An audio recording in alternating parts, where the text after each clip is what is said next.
Hello guys, in this video we will talk about Bitcoin 2.0 and some advantages if you will use it. So what is Bitcoin 2.0?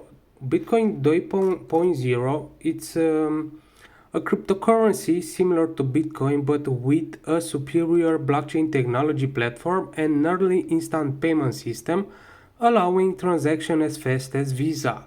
It offers lower fees for merchants compared to Bitcoin, make it a more stable currency with less volatility. It aims to be a practical long-term payment solution that users may eventually apply for branded debit cards for seamless conversion between cryptocurrencies and traditional fiat currencies, enhancing convenience for everyday purchases. So Bitcoin 2.0 strives to be a digital currency accessible for regular people's everyday use. Some advantages about Bitcoin 2.0 can be or could be scalability. One of the significant challenges faced by Bitcoin is its scalability, which can lead to slow transaction times and higher fees during periods of high demand.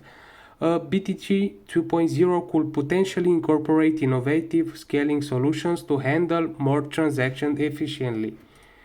So another advantage could be scalability because BTC 2.0 is addressing the volatility that Bitcoin experiences could make. And another advantage here could be lower transaction fees, speed and efficiency. Is user friendly, so anyone can use it because it's easy to use. And that's it guys. Hope that this video will help you and we will see in the next video.